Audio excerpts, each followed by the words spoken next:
অনেক দিন পর বেশ লাগছে বন ভ্রমণ। মাঝে মাঝে কাজের ফাঁকে এইসব জায়গায় এলে মন খুব ভালো লাগে। শুদ্ধ বাতাস, মাটির সোনা গন্ধ, পাখির কলতান, আহা।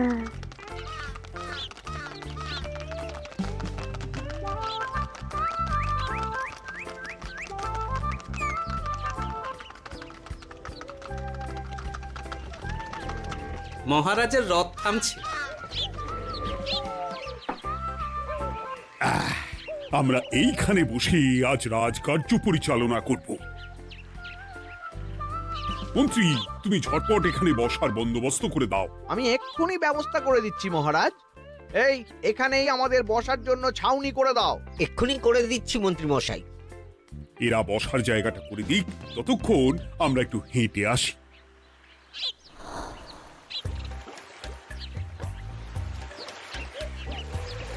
সকালবেলা হাঁটা শরীরের পক্ষে খুব ভালো মহারাজ।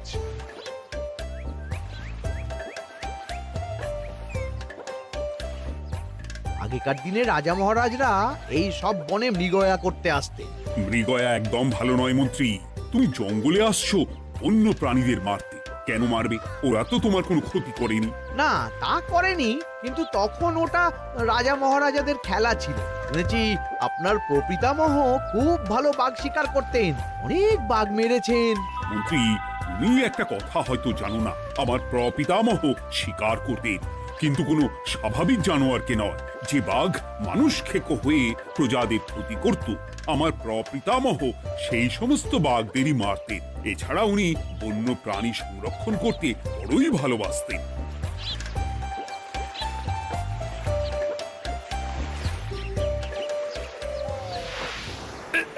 উফ, এটা আবার কি? এই এটা আবার কোথা থেকে উড়ে এলো? কোথাও তো ঝড় হাওয়া কিছুই নেই।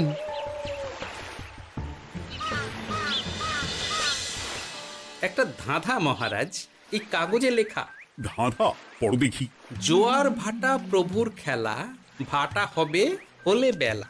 ভাটা হলেই দেখা যাবে লাল রঙের এক পাথর পাবে।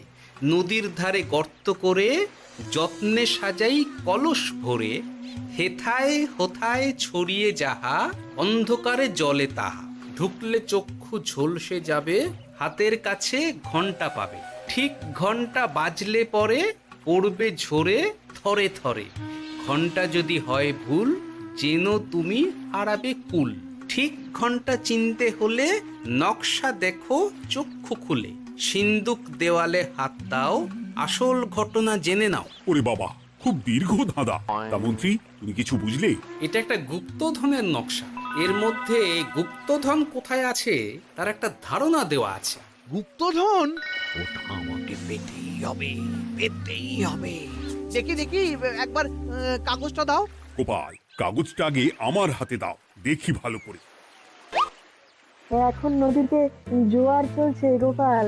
একটু পরেই ভাটা শুরু হবে। হ্যাঁ, ভাটা না হলে কিচ্ছু বোঝা যাবে না। এখানে স্পষ্ট লেখা আছে, ভাটা হলেই দেখা যাবে লাল রঙের এক পাথর পাবে। তার মানে আমাদের ভাটা হওয়া পর্যন্ত অপেক্ষা করতে হবে। না, সময় নষ্ট না করে ধাঁধাটার সমাধান করতে শুরু করি। ভাটা হলে একটা লাল রঙের পাথর দেখা যাবে, এই পর্যন্ত পরিষ্কার আছে।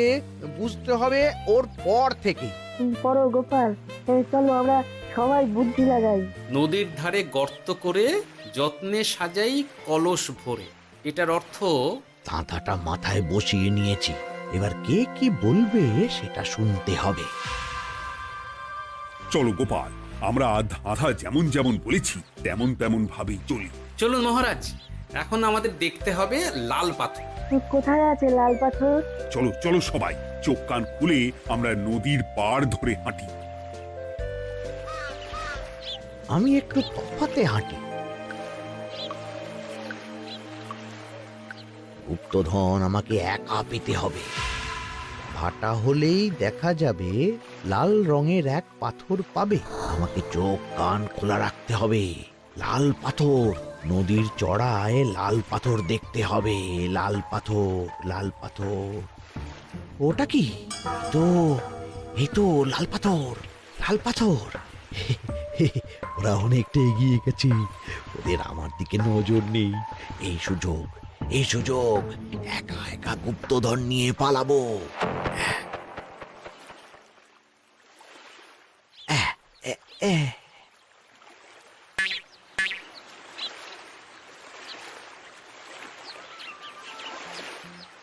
কি গো, আমরা তো হেঁটেই চলেছি, লাল পাথর তো কই দেখতে পাচ্ছি না। আরেকটু হাঁটতে হবে মহারাজ, গুপ্তধন বলে কথা, ওকে আর সহজে ধরা দেয়? সেটা অবশ্য সঠিক কথা। আচ্ছা, আমরা সবাই তো আসছি হেঁটে হেঁটে, মন্ত্রী মশাই গেলেন কোথায়? ও কি যে ঘটে! সত্যি তো, মন্ত্রী কোথায়? ও সেনাপতি, মন্ত্রীকে দেখেছো? কই না তো মহারাজ। তাহলে কোথায় গেলেন মন্ত্রী মশাই? এই জঙ্গলে বাঘ ভাল্লুক আছে, শেষে কিনা বাঘে নিল। হায় হায় হায়, মন্ত্রী গিন্নির কাছে আমি কি মুখ দেখাবো? হুম, বাঘ ভাল্লুকের পেটে যাবার লোক তো মন্ত্রী মশাই নন। ও গোপাল, কি ভাবছো? কিছু তো একটা বলো। এখন আমাদের মন্ত্রী মশাইকেই খুঁজতে হবে। তবে মন্ত্রী মশাই বাঘ ভাল্লুকের পেটে যায়নি। তুমি নিশ্চিত হচ্ছ কি করে? অত পেঁচালো মানুষকে বাঘ ভাল্লুক গন্ধ শুকেই ছেড়ে দেবে, হজম করতে পারবে না। না না না, এখন রসিকতা করার সময় নয়, আমাদের মন্ত্রীকে খুঁজে বার করতেই হবে। কোথায় গেল মন্ত্রী? চলো চলো, গুপ্তধন মাথায় থাক, চলো মন্ত্রীকে খুঁজি। আহ, মন্ত্রী কোথায় গেল কে জানে। একবার পুরো ধাঁধাটা ঝালিয়ে নি। ভাটা হলেই দেখা যাবে লাল রঙের এক পাথর পাবে। ভাটা হয়েছে, লাল রঙের পাথরের মাথায় চাপ দিয়ে গুহার মুখও খুলেছি। এবার এবার নদীর ধারে গর্ত করে যত্নে সাজাই কলস ভরে। এটাই তো ঠিক বুঝতে পারছি না।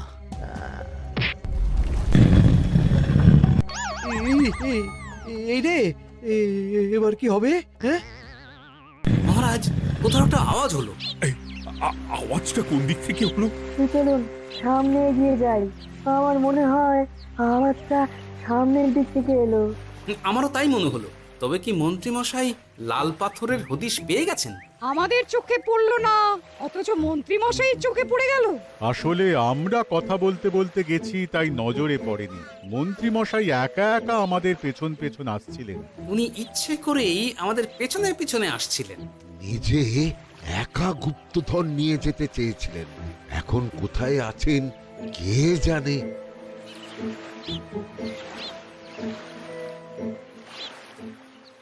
এই অন্ধকারে কিছু দেখতে পাচ্ছি না তো।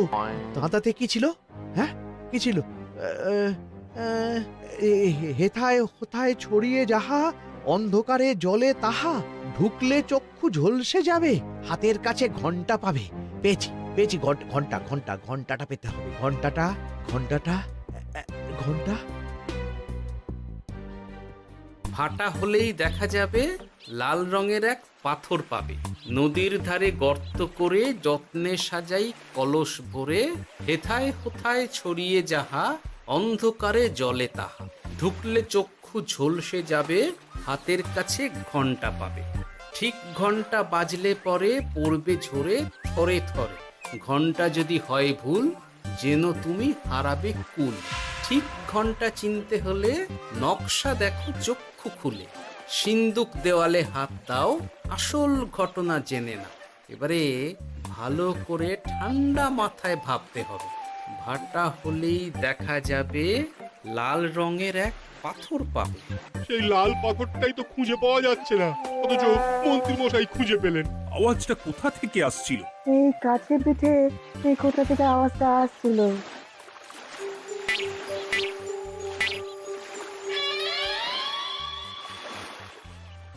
এই তো,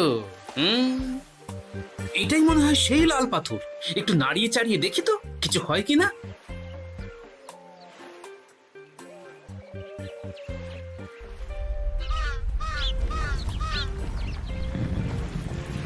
এই তো, কাজ হয়েছে। এই তো সুড়ঙ্গ। আপনারা নিচে নামুন। আপনারা কি দেখছেন সেটা বলবেন মহারাজ। সবাই যদি নেমে যাই, যদি কোনো কারণে সুড়ঙ্গের মুখ বন্ধ হয়ে যায়, তাহলে আর আমরা বাইরে বেরোতে পারবো না মহারাজ। গোপাল ঠিকই বলেছে, আমরা দুজন বাইরে থাকি। মহারাজ আর একটা কথা, কোনো ঘন্টায় হাত দেবেন না, মনে আছে তো?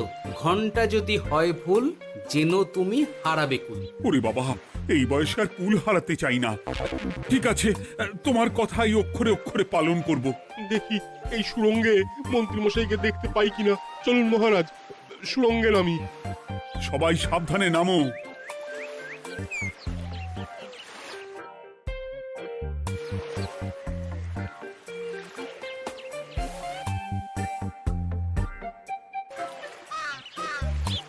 মহারাজ, ওখানে কি কি দেখতে পাচ্ছেন? ওখানে কি মন্ত্রী মশাই আছেন? না গোপাল, মন্ত্রীকে এখনো দেখতে পাইনি। শুধু আমি এখানে অজস্র পাথর দেখতে পাচ্ছি। পাথরে পাথরে ছয়লাভ, ছোট বড় অজস্র। পাথরগুলো বড় অদ্ভুত, কিরকম কিরকম মানুষ মানুষ গড়ন। লম্বা বেঁটে হরেক রকম। মানুষ মানুষ গরম, সেটা কি রকম? আর কিছু? কোনো কলসি কি দেখতে পাচ্ছেন? কলসি তো দেখতে পাচ্ছি না। মহারাজ, কলসি থাকতেই হবে, কারণ ধাঁধায় লেখা আছে নদীর ধারে যত্ন করে যত্নে সাজাই কলস ভরে। গর্তটা আসলে হলো সুড়ঙ্গ, কিন্তু কলস। মহারাজ, মহারাজ, এইদিকে এইদিকে একটা কলসের মতো কি যেন আছে। এইদিকে আসুন, এদিকে এদিকে। হ্যাঁ গোপাল, দেখতে পেয়েছি। এবার আমি যেরকম যেরকম বলবো সেই রকম সেরকমই করবেন। আমি বিজ্ঞানীকে নদী থেকে জল তুলে পাঠিয়ে দিচ্ছি। পাত্র কোথায় পাবে? আমাদের জল খাবার যে পাত্র আছে সেটা আনতে লোক পাঠাচ্ছি।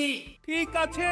শুধু একটা কথা বলছি, আপনারা কেউই সুড়ঙ্গের ভেতরে কোনো কিছুতে হাত দেবেন না। কেন গোপাল? সব পরে বলবো, এখন আমি যা বলছি সেটা শুধু মনে রাখুন। সুড়ঙ্গের ভেতরে কিছুতে হাত দেবেন না। ঠিক আছে। প্রহরী, তুমি যাও, যেখানে আমাদের বসবার আয়োজন করা হয়েছে সেখানে গিয়ে একটা জলের পাত্র নিয়ে নদী থেকে জল ভরে নিয়ে এসো। গোপাল, মন্ত্রী মশাই কোথায় গায়েব হয়ে গেলেন? কোথাও গায়েব হয়ে যাননি বিজ্ঞানী, কোথাও গায়েব হয়ে যাননি উনি। উনি ওই সুড়ঙ্গের ভেতরেই আছেন। কিন্তু কেউ তো ওনাকে দেখতে পাননি। সম্ভবত পাথর হয়ে আছে। এখন কিভাবে পাথর হয়েছেন সেটা তো আমি বলতে পারবো না। সবটাই স্বপ্নের মতো লাগছে। ঠিক যেন স্বপ্নের মতো লাগছে। এই জীবনে সুরঙ্গ দর্শন হয়ে গেল। আমাদের পাতাল প্রবেশ। পাতালে আসিয়া আমি মনে মনে বলি, গুপ্তধন নিয়ে আমরা যেন সৎ পথে চলি। তোমার এখনো কাব্য আসছে সভাকবি? আসছে মানে কাব্যের সাথে আছে রোমাঞ্চ, করছে গা শীত, হচ্ছি আমি অধীর। মহারাজ, জল দিয়ে বিজ্ঞানীকে পাঠাচ্ছি। কি করতে হবে বিজ্ঞানীকে সব বলে দিয়েছি। তুমি ভেতরে আসবে না? আসবো ঠিক সময়ে। এখন আমি যেমন যেমন বলবো আপনি ঠিক তেমন তেমন করবেন। ঠিক আছে। বিজ্ঞানী, যেমন যেমন বললাম ঠিক তেমন তেমন ভাবে কলসিকে জল দিয়ে পরিষ্কার করবে। মনে রেখো, ধাঁধায় আছে কলসি সাজাই যতন কর। তুমি একটা কথা মনে রেখো বিজ্ঞানী, কোথাও হাত দিও না কিন্তু। ঠিক আছে গোপাল, তোমার উপস্থিত বুদ্ধির তুলনা নেই। আমি যাচ্ছি গোপাল। সাবধানে সাবধানে। মহারাজ, বিজ্ঞানী যাচ্ছে।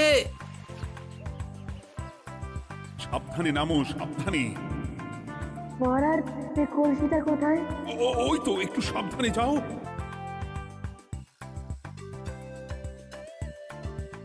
বিজ্ঞানী, কলসির দেখা পেয়েছো? পেয়েছি পেয়েছি পেয়েছি। এবারে কলসিটাকে ভালো করে জল দিয়ে ধুয়ে দাও। কলসির আলোয় সুড়ঙ্গ আলোকিত গোপাল। এরপর কি? ভালো করে দেখুন মহারাজ, কোথাও ঘন্টা দেখতে পাচ্ছেন কিনা। ঘন্টা? একটা তো নয়, সার সার ঘন্টা, অনেকগুলো ঘন্টা। সাবধান, ঘন্টায় হাত দেবেন না, শুধু দেখুন।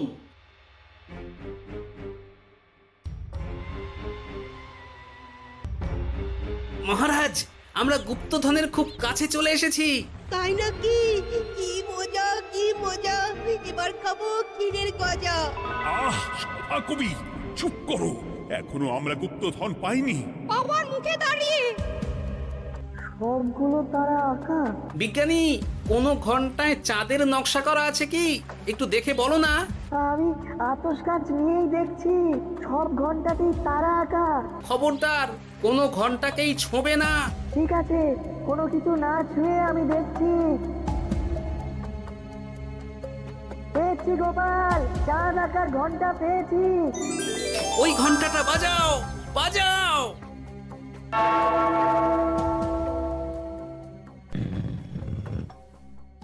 গুপ্তধন পেয়েছেন মহারাজ? বাঁচাও, বাঁচাও, বাঁচাও। বাঁচান মহারাজ, বাঁচান বিজ্ঞানী, মহারাজ, মন্ত্রীর গলা পাচ্ছ না? মহারাজ, আমি পাথর হয়ে আছি, আমাকে মানুষ করুন মহারাজ। তুমি তো মানুষই ছিলে, হঠাৎ করে পাথর হলি কেন? মহারাজ, গুপ্তধন পেয়েছেন?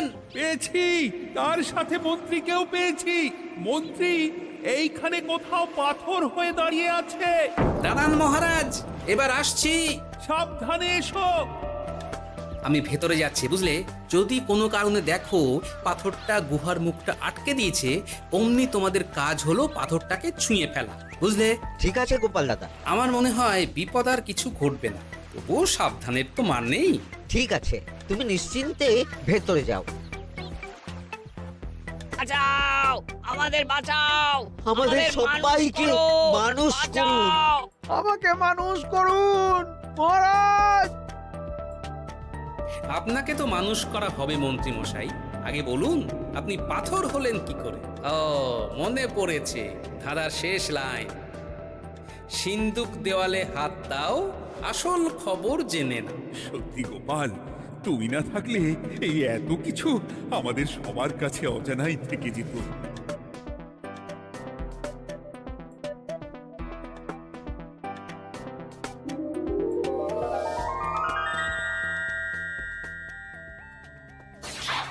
ধন্যবাদ আমাকে মুক্ত করার জন্য। আপনি কে? আমি যক্ষ। আমাকে এই ধন সম্পত্তি পাহারা দেওয়ার জন্য এক ডাকাত দলের সর্দার যক্ষ করে রেখেছিল। আমি 100 বছর ধরে এইখানে যক্ষ হয়ে আছি। আমি তোমার জন্য মুক্ত হলাম গোপাল। এই সম্পত্তি তোমার গোপাল। সম্পত্তি নিয়ে আমি কি করব? আমি এই সব সম্পত্তি মহারাজকে দান করলাম, রাজ্যের অনেক কাজ হবে এতে। তুমি ধন্য গোপাল, তুমি ধন্য। এবার আমার যাবার সময় এসেছে, আমাকে যেতে হবে। যাবার আগে এই পাথরগুলোকে মানুষ করে যান। এরা সব লোভী। আমি আমার সীমিত ক্ষমতায় এই গুপ্তধনের ধাঁধাকে এখানে যারাই ভ্রমণ করতে আসে তাদের হাতে তুলে দিই, কিন্তু কেউ এই ধাঁধার সমাধান করতে পারে না। সবার মনে লোভ কাজ করে, এই লোভ এদেরকে পাথর করে রেখেছে। পাথর হলো কি করে? একটা মানুষ এসে বুক ভরা লোভ নিয়ে আধা পুরো না জেনে পাথরে হাত দিলেই সে পাথর হয়ে যাবে। আমাদের আমাদের ভুল হয়েছে, আর লোভ আর করবো লোভ না, করবো না। আমাদের বাঁচাও। আমাকে মুক্ত করে দিন, আমার খুব ভুল হয়েছে মহারাজ, মুক্ত করে দিন আমায়। তুমি এখানে আগে এসেছিলে, তাই তো আগে এসে ভাবলে নিজেই একা একা গুপ্তধনকে হরপ করে দেবে। এদিকে তোমাকে না দেখতে পেয়ে আমাদের কত চিন্তা হচ্ছিল। যারা লোভী তারা কারো কথা ভাবে না, শুধু নিজের কথা ভাবে। আমাকে আর একটা সুযোগ দিন, আমি আর লোভ করব না মহারাজ। ও, তোমার কথার কোনো দামই নেই। না মহারাজ, আমাকে আমাকে আর একটা সুযোগ দিয়ে দেখুন, আমি আর লোভ করব না, আমাকে মানুষ করুন মহারাজ। আমাদের সবাইকে আমাদের মানুষ সবাইকে করুন। মানুষ করুন, দয়া দয়া করে করুন, দয়া মানুষ করুন। করুন। যক্ষরাজ, এদের আপনি ক্ষমা করে দিন। ঠিক আছে, তোমাদের আবার মানুষ করে দিচ্ছি।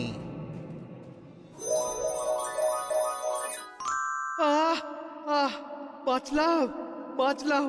এই রকম বারবার বাঁচা যাবে না, কিন্তু এবার সাপ ব্যাং যাই হবে না কেন ওইভাবেই থাকতে হবে, এই আমি বলে দিলাম। এবার আমার মুক্তি। মুক্তি নেবার আগে আরেকটা প্রশ্ন। যে ডাকাত সর্দার তার সম্পত্তিকে রাখার জন্য আপনাকে যক্ষ বানিয়েছিল, এই সম্পত্তি তো তাদের, আমরা তো নিতে পারি না। লোভ বড় খারাপ গোপাল। অতিরিক্ত লোভ মানুষকে পশু করে দেয়। ওই ডাকাত দল এই সম্পত্তির জন্য সবাই কাটাকাটি করে মরে গেছে, কেউ আর বেঁচে নেই। সুতরাং এই সম্পত্তিতে তোমার অধিকার আছে, এই সম্পত্তি তুমি গ্রহণ করো। নিলাম আমি, কিন্তু এই সম্পত্তি মহারাজকে আমি দান করলাম। ডাকাত দল জনগণের সম্পদকে লুটেই তো সম্পত্তি বানিয়েছে, তাই আমি জনগণের কাজে লাগবার জন্যই এই সম্পত্তি মহারাজকে দিলাম। গোপাল, তোমার জয় হোক। এবার তাহলে আমি যাই, তোমরা সবাই সুখে থেকো আর ভালো থেকো। গোপাল, তোমার তুলনা হয় না। তোমার ঋণ আমি কোনোদিন শোধ করতে পারবো না। তুমি কৃষ্ণনগরের জন্য যা করলে তা ইতিহাসে লেখা থাকবে। না মহারাজ, আমি এমন কিছু করিনি, এই কাজ সবাই করবে। জয় গোপালের জয়, জয় গোপালের জয়, জয় কৃষ্ণনগরের জয়। জয় কৃষ্ণনগরের